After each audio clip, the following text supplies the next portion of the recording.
Vitamins, necessary for a healthy mind and body. George Scarseth, Ph.D., former Director of Research for the American Farm Research Association in Lafayette, Indiana, told about a village on the seacoast of Africa. The village is more advanced than a community of similar tribes in the interior. Why? Because its inhabitants are physically stronger and more mentally alert. They have more bodily energy than the interior tribesmen. The difference between the tribesmen on the coast and those living inland stems from a difference in diet. The village tribesmen in the interior do not have a sufficient amount of protein, whereas those on the coast obtain quantities from the fish they eat. In his book, Climate Makes the Man, Clarence Mills wrote that the United States government found some inhabitants of the Isthmus of Panama excessively sluggish in their mental and physical activity. A scientific study disclosed that both the plant and animal life on which they depended for food lacked the B vitamins. When thiamine was added to their diet, the same people became more energetic and active. If you suspect that your diet is deficient in certain vitamins and elements so that your energy level is depressed, you should do something about it. A good cookbook can help you, and there are government pamphlets available at low cost. If the condition persists, have a physical checkup. Like your body, your subconscious mind will accept and absorb mental and spiritual vitamins without effort. But unlike your physical body, the subconscious will digest and retain unlimited quantities. Unlike your stomach, it never becomes stuffed. It will take and hold as much as you feed it, and still hold more. Where will you find these mental and spiritual vitamins? In books such as those recommended in Chapter 22, The Amazing Power of a Bibliography. In effect, the subconscious mind is like a battery. From it, you can obtain tremendous surges of mental and spiritual energy which often transmute themselves into physical vitality. These jolts of energy will go to waste if we permit them to be short-circuited by needless negative emotions. But used constructively, this energy can multiply itself many times, just as a powerhouse generator produces vast amounts of useful power. The late William C. L'Engle, who was a prominent editor-in-chief in the book publishing business, illustrated this point beautifully in an article for Success Unlimited magazine. L'Engle described how energy is wasted through needless worry, hate, fear, suspicion, anger, and rage.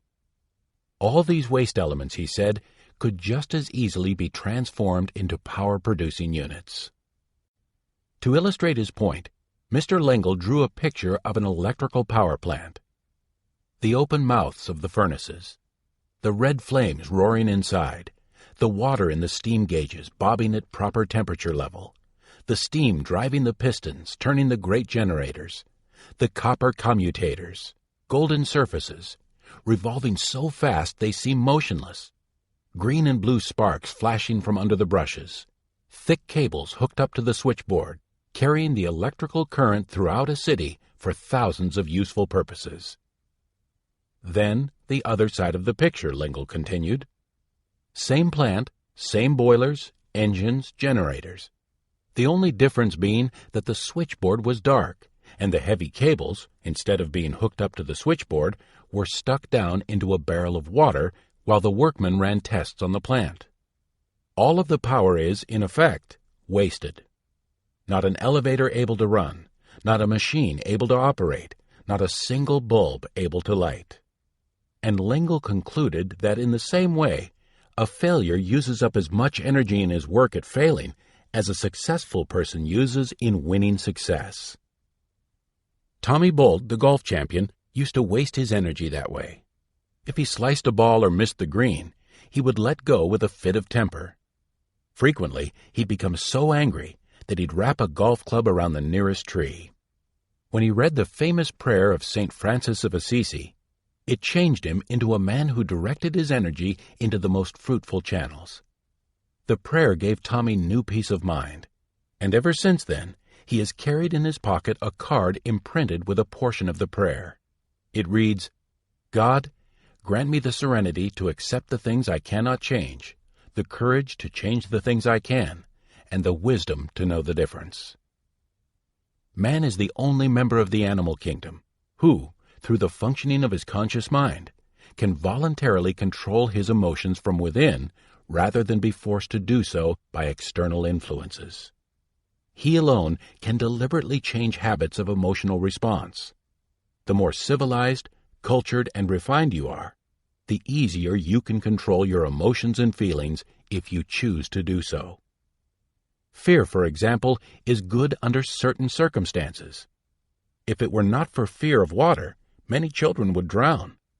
However, it is entirely possible that you are wasting your mental and spiritual energy in this or other misdirected emotions. If so, you can throw a switch to direct the energy into useful channels. How? By keeping your mind on the things you do want and off the things you don't want. Your emotions are immediately subject to action. Therefore, get into action. Substitute a positive feeling for the negative one. For example, if you are fearful and want to be courageous, act courageous. If you want to be energetic, act energetic. But make sure, of course, that your energy is expended to a good and useful purpose. Don Fraser of Australia gives us a wonderful case in point. Born on the wrong side of the tracks in Balmain, a waterside suburb of Sydney, Dawn had an anemic body. But she had a king-size determination to become a great swimming champion. She became the world's fastest woman swimmer. She was good, but sometimes she wasn't quite good enough to satisfy herself. While flying home from the Cardiff Empire Games, she read a book. It was Think and Grow Rich. I found Napoleon Hill's formulas for success most inspiring, she says. I began thinking about our defeat by the English girls in the medley relay, when in the freestyle leg I swam 60.6 seconds. That was 0.6 of a second faster than my own world record, but still not good enough to give us the 12-yard start we needed. I wondered whether I had given everything in me on that final lap. Dawn Fraser began thinking about the dream she'd had for so long, to become the first woman to swim 100 meters in less than 60 seconds. The magic minute, she called it. If I could have made that final leg in the magic minute, we might have won, she thought. From that moment, the old hope of cracking the minute became a burning desire with me. Call it a controlled obsession if you like. I made it my major ambition and formed a plan of positive action with the magic minute as my goal. As Mr. Hill advises, I decided to go the extra mile, mentally as well as physically. In addition to training her body, Miss Fraser now conditions her mind as well. She cracked record after record and eventually achieved her goal. Athletic coaches throughout Australia have been attracted to study Napoleon Hill's teachings, according to Thomas H. Weingard, an Australian newspaperman. Top coaches, in their search for methods that will give their champions just that little bit extra over and above their regular scientifically devised training program, are finding new inspiration in the doctrines of the great American expert, Weingard says.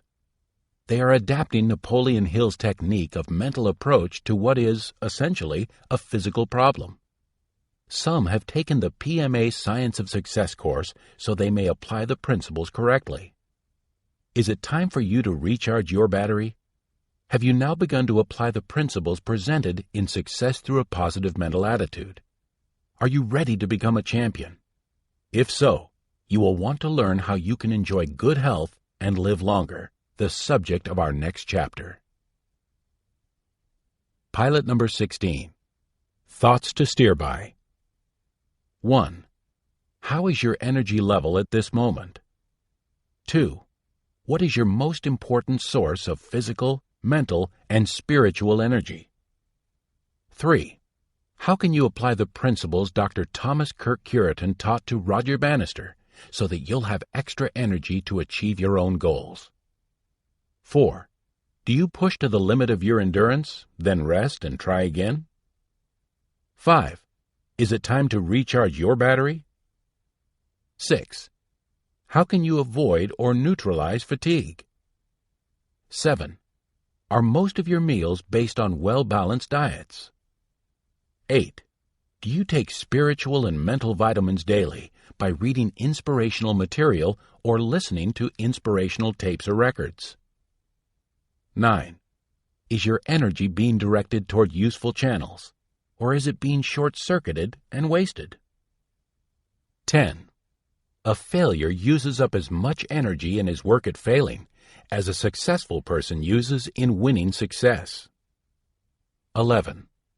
God, grant me the serenity to accept the things I cannot change, the courage to change the things I can, and the wisdom to know the difference. 12. When is the emotion of fear justified, unjustified? 13. To be energetic, act energetically.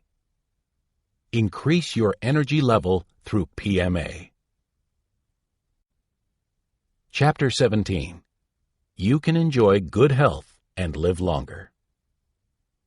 Positive mental attitude plays an important role in your health and your day-to-day energies and enthusiasms for your life and your work. Every day, in every way, through the grace of God, I am getting better and better, is no pie-in-the-sky jargon for the man who recites the sentence several times each day upon awakening and again before going to bed. In one sense, he is putting PMA forces to work for him. He is using the forces which attract the better things of life to him. He is using the forces which the authors of Success Through a Positive Mental Attitude want you to use. How PMA aids you. PMA will help you develop mental and physical health and a longer life. And NMA will just as surely undermine mental and physical health and shorten your life. It all depends upon which side of the talisman you turn up.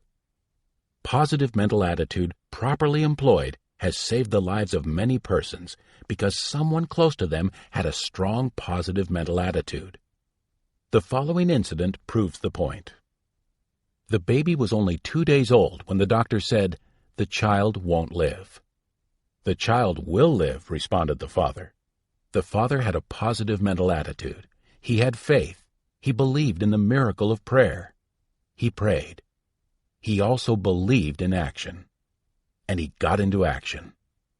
He placed the child under the care of a pediatrician who also had a positive mental attitude. A doctor who knew from experience that for every physical weakness, nature provides a compensating factor. The child did live. I can't go on. Death separates pair, for instant. The above headline appeared in the Chicago Daily News. The article mentioned that a building engineer, a 62-year-old man, came home and went to bed with chest pains and shortness of breath. His wife, who was 10 years younger, became alarmed and began hopefully to rub her husband's arms to increase circulation. But he died. "I can't stand to go on any more," the widow told her mother, who was beside her. And then the widow died. She died that very same day. The baby that lived and the widow who died demonstrate the powerful forces of positive and negative mental attitudes. Knowing that accentuating the positive will attract good things to you and accepting the negative will bring the bad, isn't it common sense to develop positive thoughts and attitudes? If you have not already done so, now is the time to develop a PMA philosophy. Prepare for any possible emergency. Always have something to live for. And remember, when you have something to live for, the subconscious mind forces upon your conscious mind strong motivating factors to keep you alive in times of emergency. We need look no further than Rafael Correa to prove our point. An eventful night. He was only 20 years of age. His family was not wealthy, yet it was particularly well esteemed. Therefore, 6 doctors and a young intern had struggled all night in that small operating room at San Juan, Puerto Rico, trying to save Rafael's life. Now, after 12 hours of unceasing watchfulness and attention, they were tired, and they were sleepy. Try as they would, they were finally unable to hear his heartbeat. They couldn't find his pulse. The head surgeon took a knife and cut the blood vessels in Rafael's wrist. The fluid was yellow. The surgeon hadn't used an anesthetic, for the boy's body was so weak that pain didn't seem possible. The doctors thought he could not hear what they were saying, and they spoke as if he were dead. One said, "Not even a miracle can save him now." The chief surgeon took off his surgical coat and prepared to leave the room. The young intern asked, "May I have the body?" "Yes," was the response. The doctors left the room. It has been written, "So we do not lose heart, because we look not to the things that are seen, but to the things that are unseen. For the things that are seen are transient, but the things that are unseen are eternal." They could see the physical body, but Raphael was a mind with a body. What was happening to the mind of Raphael Correa which was not visible? In that twilight state between life and death, Raphael was not able consciously to move his body. But because of the positive mental attitude he had developed in his subconscious mind by reading inspirational books, his mind was communicating with a higher power. He felt that God was with him. He began to speak to God as a friend, like a man talking with another.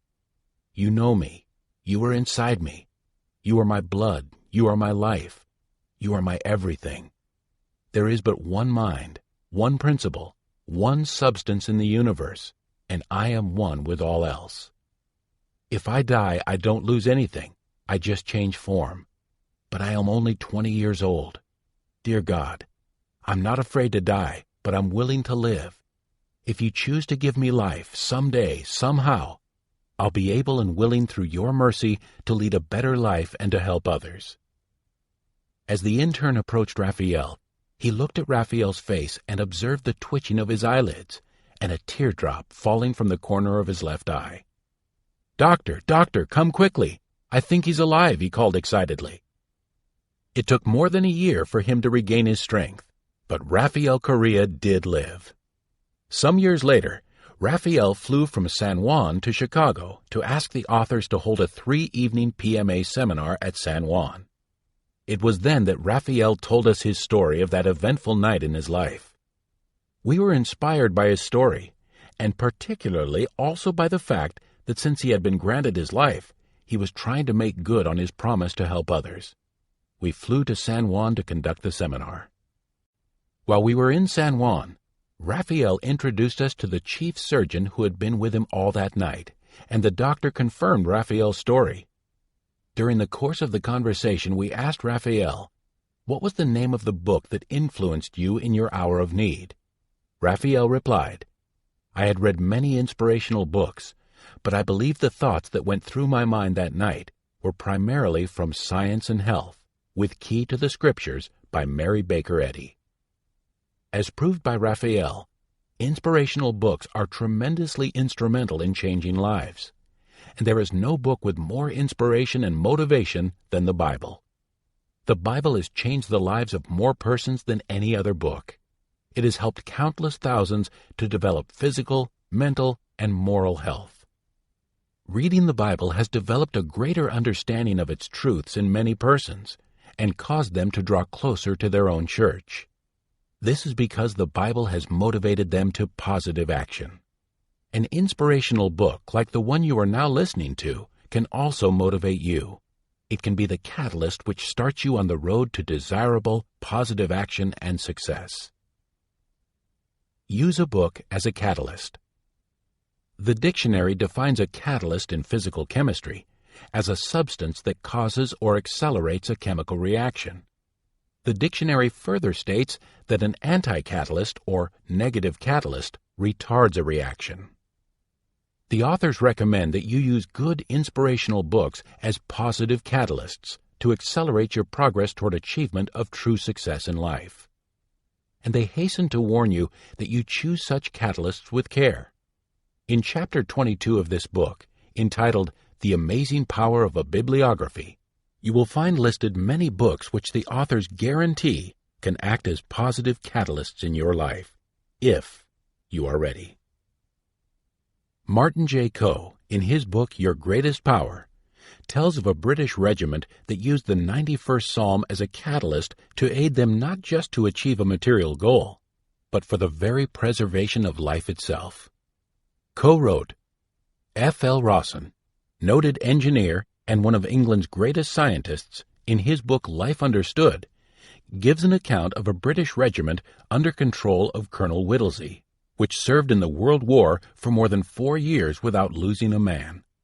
This unparalleled record was made possible by means of active cooperation of officers and men in memorizing and repeating regularly the words of the 91st Psalm, which has been called the Psalm of Protection.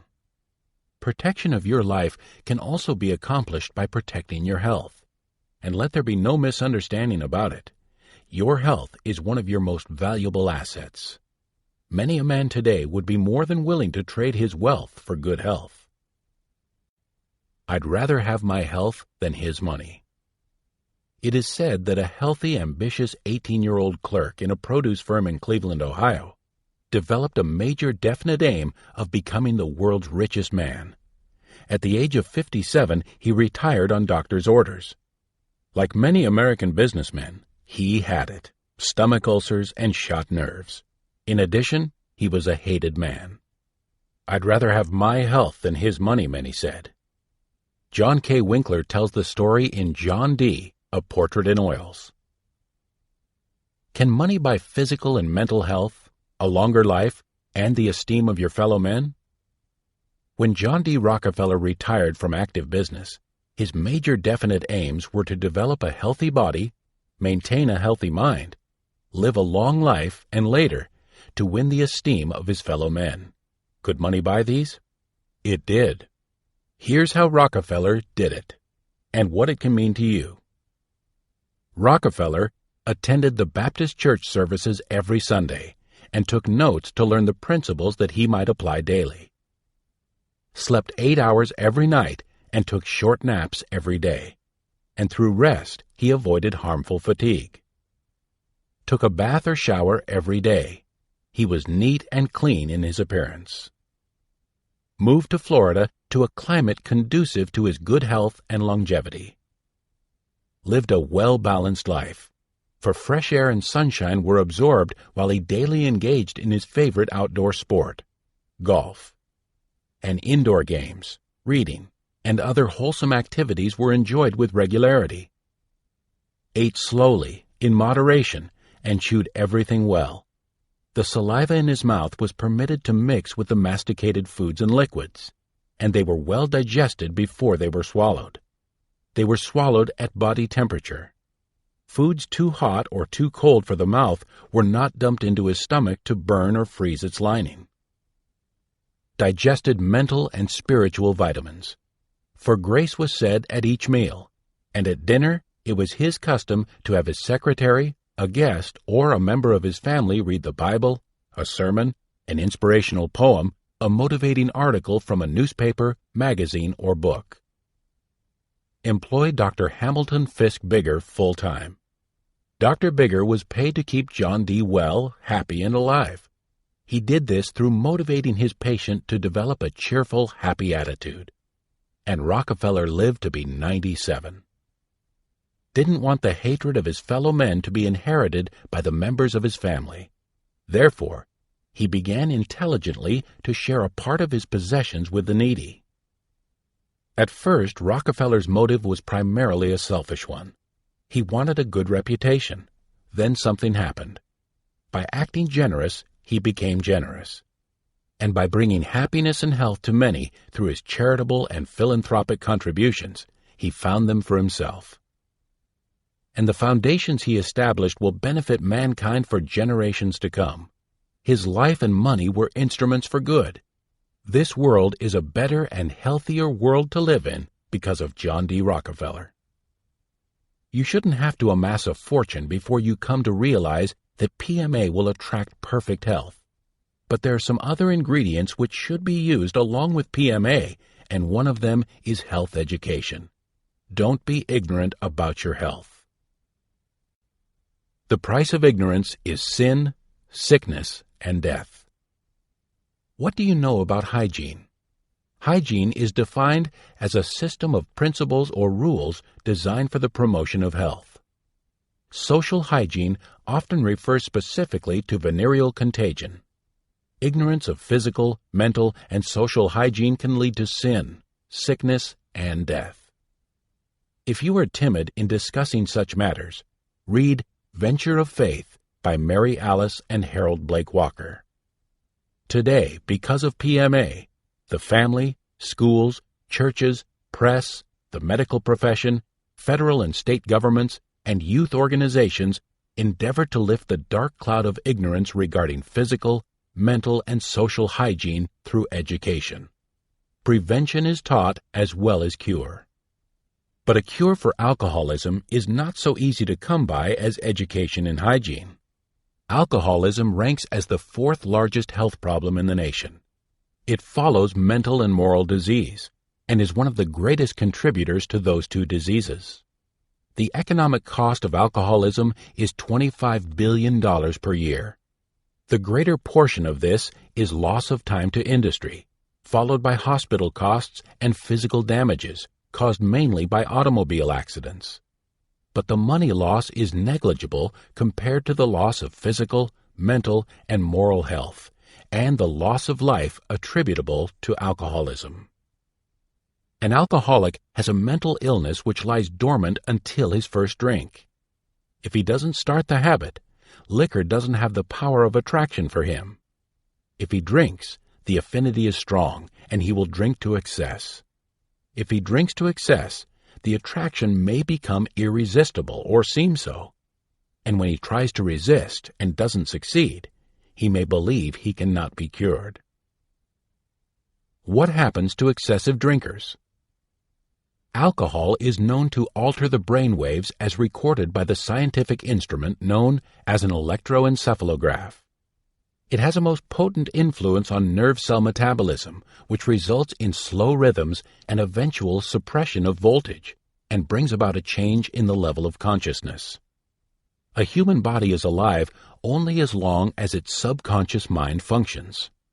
It can be kept alive for a long time without the functioning of the conscious mind. There are degrees of consciousness. Sanity is that healthy state of mind when the activities of the conscious and the subconscious are in proper balance. And while they work together, each has its specific duties. Each has inhibiting factors. While sometimes it is healthful and wholesome for a person to do the things he wants to do but which are forbidden, judgments and actions should be the result of the conscious and subconscious working in balance. The intellect and other powers of the conscious mind act as a governor regulating the subconscious when a person is in a conscious state of activity. As the activity of this governor slows down, the machine begins to run wild, and the individual may act in an illogical manner. His uncontrolled activities may range from a simple foolish act to a state of mind commonly known as insanity. As the inhibiting barriers are lowered, due to the effect of alcohol on the brain cells, the restraining controls of the conscious mind become less effective. When the emotions, passions, and other activities of the subconscious mind have too free a rein without proper regulation by the balance wheel of the intellect, the individual in this semi-conscious state of mind will commit foolish and undesirable acts due to alcoholic influence. Alcoholism is indeed a dread disease. If allowed to control a person's life, it can render that person physically, mentally, and morally ill, and send him to a living hell. Once alcohol has gained control in a person's life, it does not readily relinquish its hold. But there is a cure. There's always a cure. What's the cure? Stop drinking. For the alcoholic, this is more easily said than done. The important thing is that it can be done. He can do it. When you develop a positive mental attitude, you don't give up trying because you have previously failed or because you know of cases where others have failed. You can be motivated and receive hope from successful experiences. A baby learning to walk isn't criticized for falling after taking the first 3 steps. It is given credit for the progress it makes in response to its conscious effort. The alcoholic may find help in a number of places. Complete cures for alcoholism have been affected by environmental influences in the religious therapy of established churches, rescue missions like the Pacific Garden Mission in Chicago, revival meetings of evangelists like Oral Roberts, Alcoholics Anonymous, medical and psychiatric help, including hypnosis, private hospitals such as the Keeley Institute at Dwight, Illinois, or an inspirational book like I Dare You. However, each individual must win his own internal victory. But generally, it is necessary for him to come under the environmental influence of someone who will help him through suggestion until he takes control of his own power. Or, if you will, until he has a positive mental attitude developed beyond the point of relapsing into a negative mental attitude. PMA can do wonders for the alcoholic if only he will put it to work for himself. And PMA will work wonders for you too in attracting health and longevity.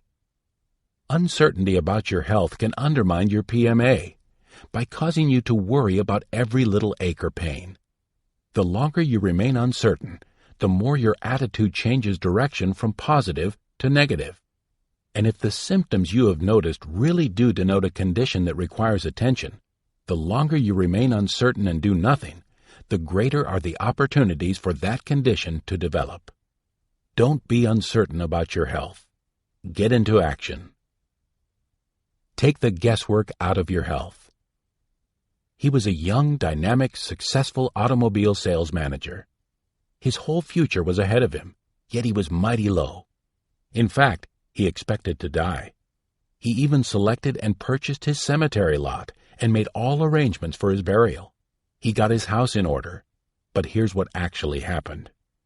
At times he became short of breath. His heart beat rapidly.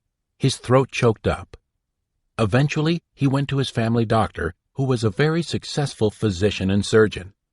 The doctor advised him to take a rest, to take life easy, to retire from the work he loved, the thrilling game of selling automobiles. The sales manager stayed home for a while and rested his body, but because of fears, his mind was not at ease. He still became short of breath. His heart would beat rapidly. His throat would choke up. It was summertime, and his doctor advised him to vacation in Colorado. He was carried into the Pullman compartment. Colorado, with its healthful climate and inspirational mountains, did not prevent the manifestation of his fears. He would frequently experience shortness of breath, rapid beating of the heart, and the same choked-up feeling. Within a week he returned home. He believed death was coming.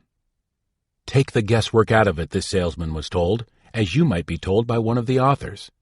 You have everything to gain and nothing to lose by going to a clinic such as Mayo Brothers at Rochester, Minnesota. Do it now. At his request, he was driven to Rochester by a relative. He was actually afraid that he might die en route. When the sales manager went through the clinic, he was told what was wrong with him. The doctor said, "Your difficulty is that you breathe in too much oxygen." He laughed and said, "That's silly." The doctor responded, "Jump up and down 50 times as if you were jumping rope." He became short of breath, his heart beat rapidly, and his throat choked up. "What can I do about it?" the young man asked.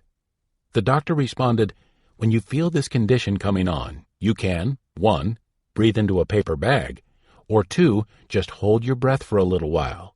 And the doctor handed the patient a paper bag. The patient followed instructions. His heart stopped beating rapidly. Breathing became normal, and his throat didn't bother him. He left the clinic a happy man. Whenever the symptoms of his illness occurred, he would just hold his breath for a short time, and his body would function normally. After a few months, he lost his fears and his symptoms disappeared. This happened more than 30 years ago.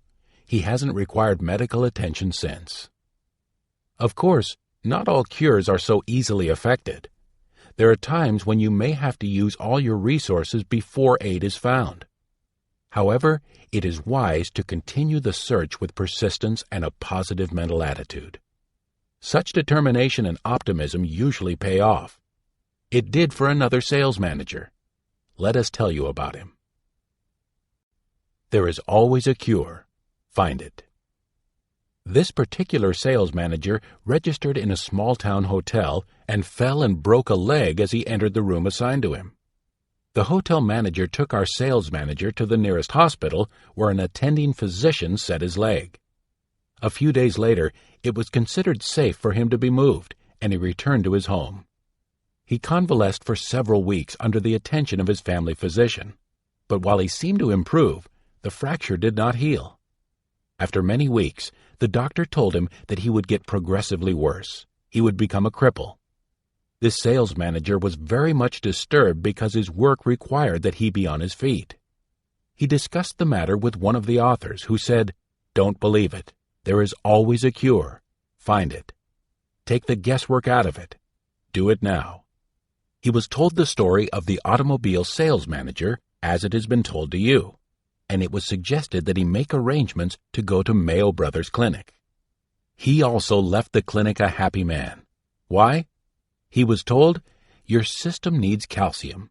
We would load you with it, but the calcium would wear off. Just drink a quart of milk a day." He did. In time, the injured leg became as strong as the sound one. A positive mental attitude applied to health takes into consideration the possibility of accidents. In fact, safety first is a PMA symbol.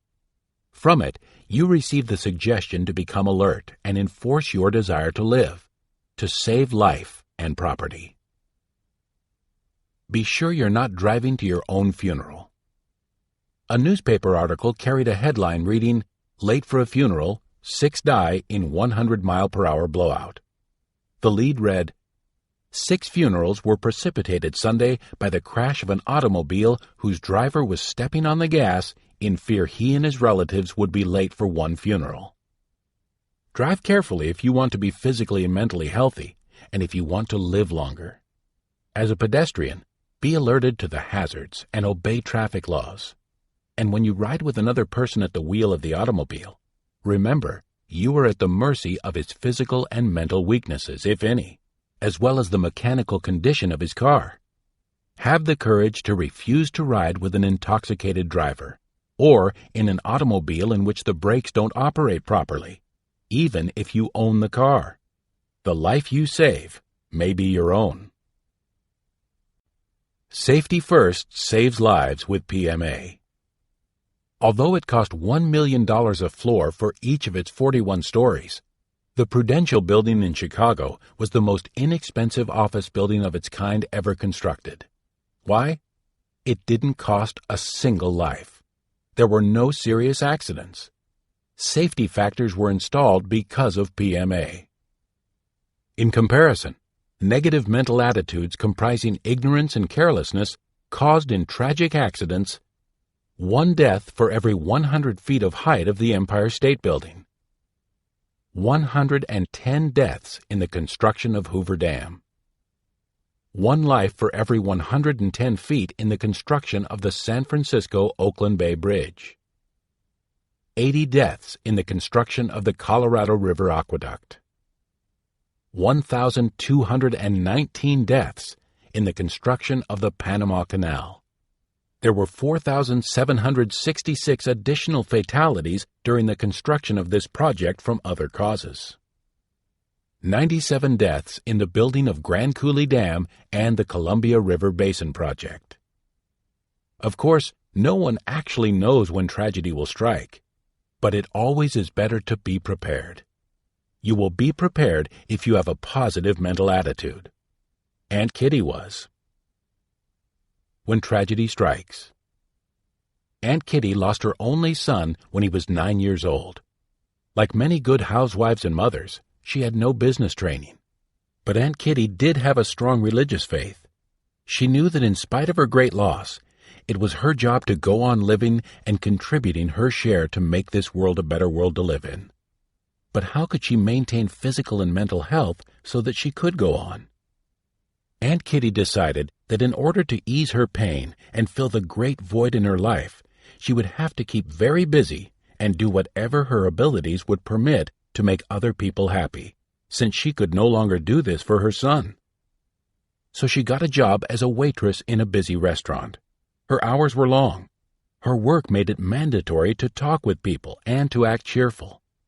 Faith in her religion and a sincere interest in other people, combined with work and time, neutralized her pain and saved her physical and mental health. Actually, your health may be affected by many internal influences. and some of these influences may be mental figments of the imagination. High school girl gets pains before examinations. Because of the interrelationship between the mind and body, the subconscious mind may create apparent bodily disorders induced by emotional disturbances to bring about a specific desired result. A true life experience will prove the point. A high school girl experienced severe backaches the morning of any day on which she was to take a German or history examination. She didn't like either subject. She wasn't properly prepared. Her pains were so severe that she believed she couldn't get up from bed. She was not pretending. She suffered. A peculiar characteristic of the pain was that at about 3:30 in the afternoon, when school was over for the day, the pain would subside. On the same evening when her boyfriend came to call, the pain would marvelously disappear. This girl, you probably are thinking, could do with a little psychiatry. She could. She and many others like her have been helped through religion and psychiatry. The two are not as far apart as many may think. Why? Religion and psychiatry. Rules and regulations for physical and mental health and a longer life were woven into religion long before words similar to physiology, psychology, and psychiatry became part of any language. This is especially true regarding the application of techniques affecting the subconscious mind.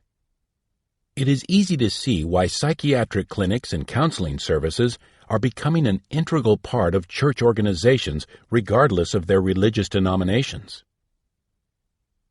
The minister to millions helps the sick. The Reverend Norman Vincent Peale and Smiley Blanton, M.D., established the American Foundation of Religion and Psychiatry, which is now known as the Institutes of Religion and Health. It is a non-profit, non-sectarian clinic in New York City. Anyone with an emotional problem is eligible for help regardless of race, religion, or ability to pay. Today, there is a full and part-time professional staff of 35 composed of psychiatrists, ministers, psychologists, and psychiatric social workers. If you would like information on how to establish a counseling service in your church, write the Institutes. What lies ahead? Mental and physical health are two great rewards of a positive mental attitude. It is true, a positive mental attitude takes effort, patience, and practice to gain and maintain. But a definite purpose, clean and clear thinking, creative vision, courageous action, persistence, and true perception, all applied with enthusiasm and faith, will go far to help you achieve and maintain a positive mental attitude. And what lies ahead as you approach your definite goals? Happiness lies ahead. If you are happy now, you will wish to maintain and increase this wonderful happiness which you already have. If you are not happy now, you will want to learn how you can be happy. Let's turn to Chapter 18, entitled, Can You Attract Happiness?, to find additional PMA success principles to speed us in our pursuit of happiness. Pilot number 17. Thoughts to steer by. 1. You can have more perfect health. A positive mental attitude affects your health. It attracts good health to you. A negative mental attitude attracts ill health. 2. Thinking good thoughts, positive and cheerful thoughts, will improve the way you feel. What affects your mind also affects your body. 3. A positive mental attitude toward the ones you love may be the means of saving their lives. Remember the father who saved the life of his infant son by going into action with a positive mental attitude. 4. Learn to practice PMA instead of giving in to NMA, as the engineer's wife did. Her NMA allowed death to claim her. 5. Develop within you a positive mental attitude, so powerful that it seeps down from your conscious into your subconscious mind. If you do, you will find that in times of need and emergency, it will automatically flash back to your conscious mind, even in the greatest emergency of life. death. 6. Make a study of the Bible and other inspirational books. They will both inspire and teach you how to motivate yourself to positive, desirable action, and thus help you achieve the goals you desire. 7. Learn to use the 17 success principles and to apply them to your life. Have you memorized them? 8. All the wealth in the world cannot by itself buy good health. But you can achieve good health by striving for it and observing simple rules of hygiene and good health habits. Remember, John D. Rockefeller had to retire at the age of 57 because of ill health. But through a positive mental attitude and wholesome living, he reached the ripe old age of 97. 9. PMA recognizes the importance of education in physical, mental, and social hygiene, and that ignorance of these subjects can mean sin, sickness, and death. Keep abreast of current developments affecting your mental, moral, and physical health. 10. Never abandon hope, for there is a potential cure for every ailment. Develop PMA and take the guesswork out of your health by seeking aid at the right time. 11. PMA repels accidents and tragedies by keeping the person with PMA alert to dangers at all times. Should tragedy strike, however, PMA can guide you in meeting reverses calmly and deliberately. 12. A sound mind and sound body are attainable if you will put PMA to work for you. Remember, you can enjoy good health and live longer with PMA. I feel healthy, I feel happy, I feel terrific. Chapter 18. Can you attract happiness? Can you attract happiness? Abraham Lincoln once made the remark, "It has been my observation that people are just about as happy as they make up their minds to be. There is very little difference in people, but that little difference makes a big difference. The little difference is attitude. The big difference is whether it is positive or negative." Persons who want to be happy will adopt a positive mental attitude and be influenced by the PMA side of their talisman. Thus, happiness will be attracted to them. And those who turn on NMA make a business of being unhappy. They don't attract, they repel happiness. I want to be happy. A popular song starts off with the words that contain a great deal of truth. I want to be happy, but I won't be happy till I make you happy too. One of the surest ways to find happiness for yourself is to devote your energies toward making someone else happy. Happiness is an elusive, transitory thing, and if you set out to search for it, you will find it evasive. But if you try to bring happiness to someone else, then it comes to you. Writer Claire Jones, wife of a professor in the religion department at Oklahoma City University, tells of a happiness they experienced during their early married life. We lived in a small town the first 2 years we were married, she recalls, and our neighbors were a very old couple, the wife nearly blind and confined to a wheelchair. The old man, not very well himself, kept house and cared for her. My husband and I were decorating our Christmas tree a few days before Christmas when we decided on impulse to fix a tree for the old people. We bought a small one, decorated it with tinsel and lights, wrapped a few small gifts, and took it over the night before Christmas. The old lady cried as she gazed dimly at the sparkling lights.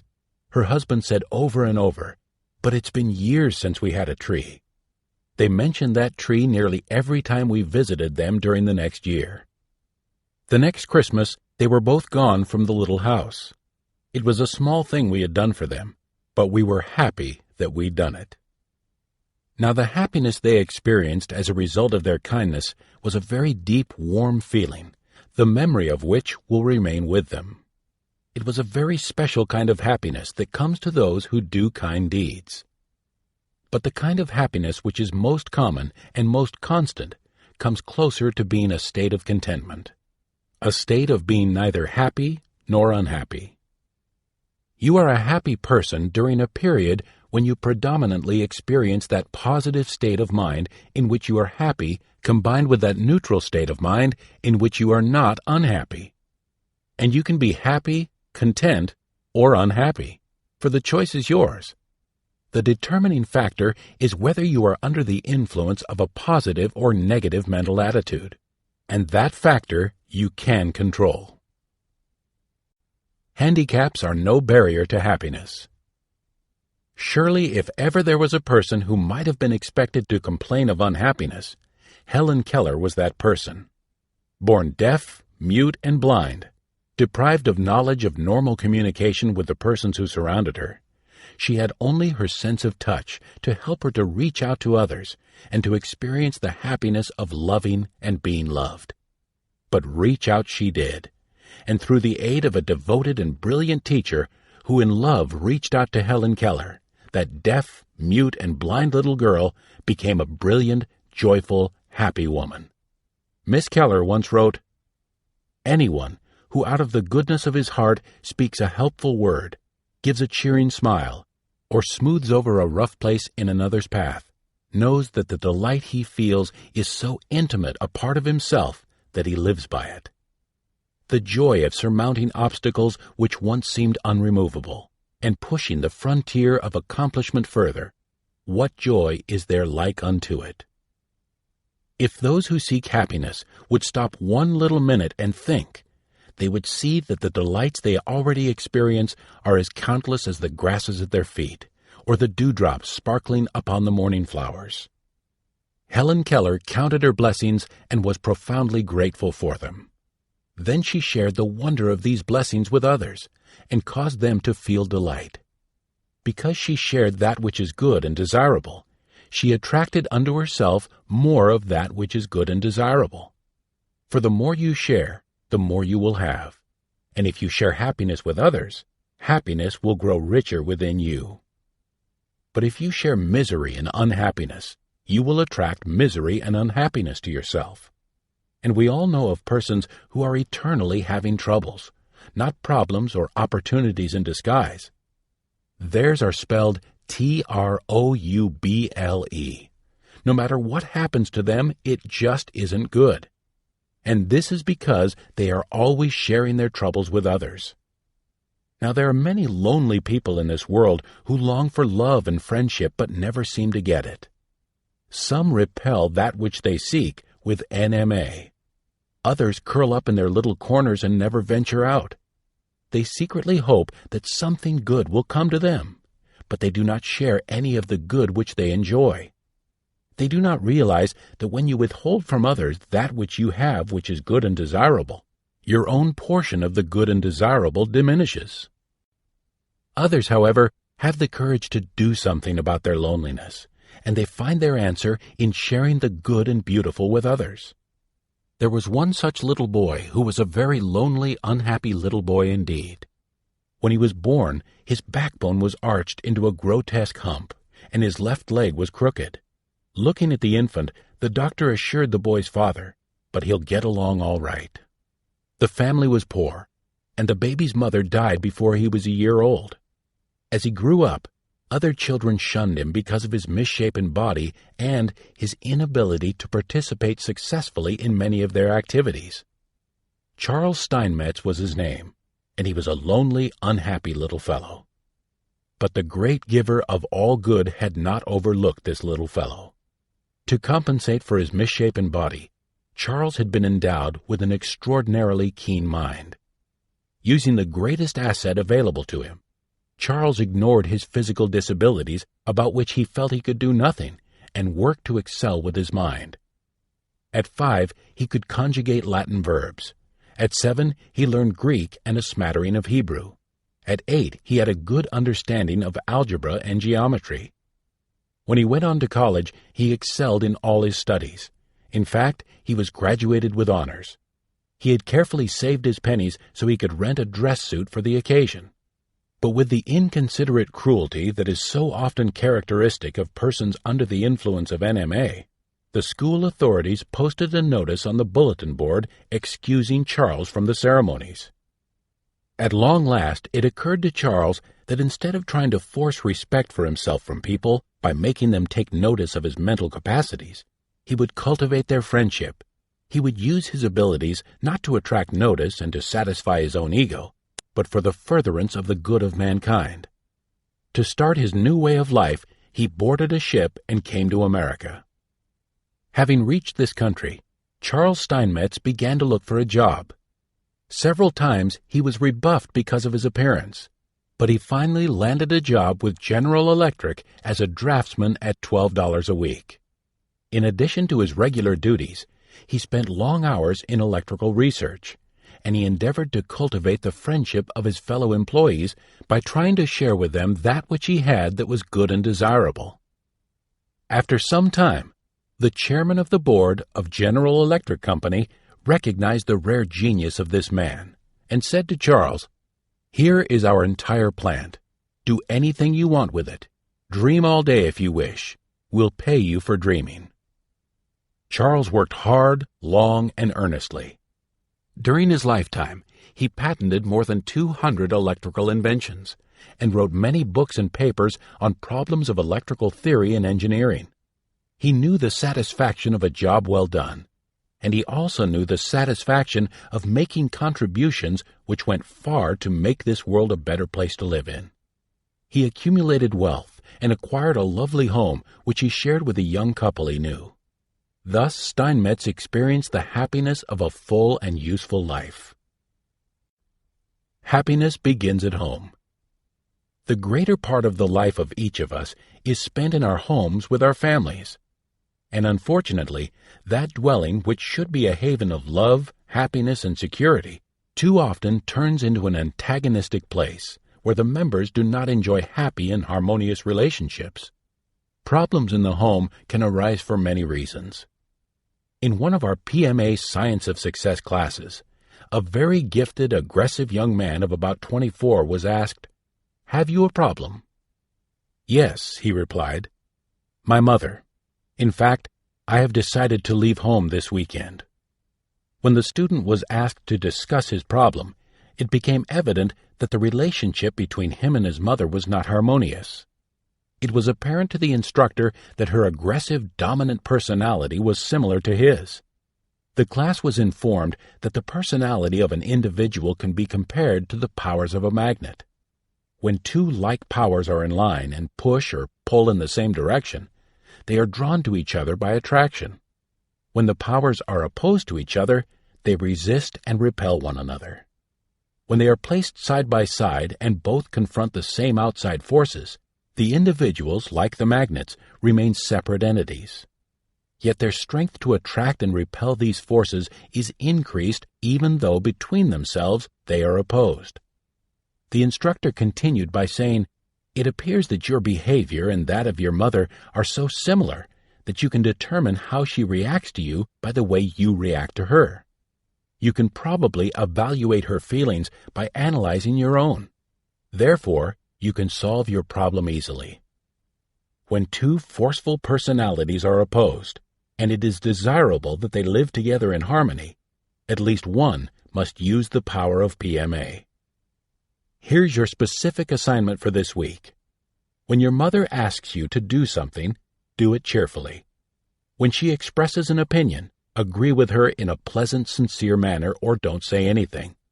When you're tempted to find fault with her, find something good to say. You will have a most pleasant experience. She will probably follow your example. "It won't work," responded the student. "She is just too hard to get along with." "You're absolutely right," responded the instructor. "It won't work unless you try to work it with a positive mental attitude." A week later, the young man was asked how he was coming along with his problem. His response was, "I am happy to say that there hasn't been one unpleasant word between us all week. You might be interested in knowing that I have decided to stay at home." When parents don't understand their children. There is a tendency for a person to assume that everyone always likes what he likes and always thinks the way he thinks. For people have a tendency to judge the reactions of others by their own reactions. Now, like the young man who had a problem with his mother, such a conclusion would at times be correct. But many parents often have problems with their children because they fail to realize that the personality of the child is different from theirs. It is a mistake for parents not to realize that time changes both the child and them, for they don't adjust their mental attitudes to compensate for the changes within the child and themselves. "I don't understand her," the father said. A lawyer and his wife had 5 wonderful children. The parents were unhappy because their oldest daughter, who was a freshman in high school, didn't respond to her parents the way they expected. The daughter was unhappy too. "She's a good girl, but I don't understand her," the father said. "She doesn't like to do work around the house, yet she'll toil for hours at the piano. In the summer, I got her a job at the department store, but she didn't want to work. She just wants to play the piano all day." It was our recommendation that the parents and daughter be given an activity vector analysis by one of the authors. In Chapter 10, entitled How to Motivate Others, you heard about activity vector analysis. These results were very revealing. We found that the girl possessed ambitions, energies, and traits so far beyond either of the parents that it would be difficult for them to comprehend her reactions to them until they understood that each person is different. The parents thought that while it was nice to know how to play a piano, it was good for a girl to work at home and work in a store in the summer. A passion to be a pianist was just a waste of time. She will get married someday and will have to keep house. She should be more practical, the parents reasoned. The daughter's capacities and the tendencies that motivated her were explained to the parents. Reasons were given why it was hard for them to understand her. An explanation was also given to the daughter as to why her parents thought one way and she another. When the 3 endeavored to understand what brought about their problem and how they could adjust to it with a positive mental attitude, they were able to live together in greater harmony. To have a happy home, be understanding. To be happy, be understanding of other people. Realize that another person's energy level and capacities may not be the same as yours. He may not think like you. Try to understand that what he likes may not be what you like. When you realize this, you will find it easier to develop a PMA in yourself and to do that which will create desirable reactions in others. Opposite poles of a magnet attract each other, and so do persons with opposite personality traits. And where there is a community of interest, 2 individuals may experience a happy association together, although each has opposite characteristics in many respects. One may be ambitious, aggressive, confident, and optimistic, and possess tremendous drive, energy, and stick-to-itiveness. The other may have a tendency to be satisfied, fearful, timid, shy, tactful, and humble, and may lack confidence in himself. Often such persons are attracted to each other, and when associated together, complement, strengthen, and inspire each other. And they blend their personalities, and thus the extremes of each become neutralized. What would grow into rigidity on the part of one and frustration on the part of the other is thus avoided. Would you be happy and inspired if you were married to a person whose personality was exactly like yours? Be truthful with yourself. The answer would probably be no. Children, too, can be taught to be understanding and to be appreciative of all that their parents do for them. Much unhappiness is caused in homes because the children do not appreciate and understand their parents. But whose fault is it? The child's or the parents', or both? Some time ago, we had an appointment with the president of a large and successful organization. His name has appeared in a favorable light in every large newspaper in the country for the good work he did while holding public office. Yet on the day we saw him, he was most unhappy. "No one likes me. Even my children hate me. Why is this?" he asked. Actually, this man is a person of good intent. He gave his children everything that money would buy. He deliberately kept them from the needs that forced him as a child to gain the strength he developed as a man. He tried to protect them from those things in life that to him were not beautiful. He eliminated the necessity for them to struggle as he had had to struggle. He never asked or expected appreciation from his sons and daughters when they were children, and he never got it. Yet he assumed that they understood him without endeavoring to find out. Things would have been different had he taught his children to be appreciative and to gain strength by at least partially fighting their own battles. He experienced happiness in making them happy without teaching them to be happy by making others happy. Therefore, they made him unhappy. Perhaps if he had confided in them when they were growing up and told of the struggles he had endured for their benefit, they might have been more understanding. But there is no need for this man or anyone in a like situation to remain unhappy. He can turn up the PMA side of his talisman and try earnestly to make himself known to and understood by his dear ones. And he can take the time to show that he loves them by sharing himself instead of just giving them those material things with which his wealth can supply them. If he shares himself as liberally as he shared his money with them, he will experience the rich reward of having them return love and understanding to him. Of course, this man had meant well. He had the right intent toward his children and toward others, but he had not been sensitive to their reactions. He had simply assumed that they would understand, and he had not taken the time to help them to do so. Now, this man could help himself by reading inspirational books. We recommended several, including How to Win Friends and Influence People, and we told him that his children were people.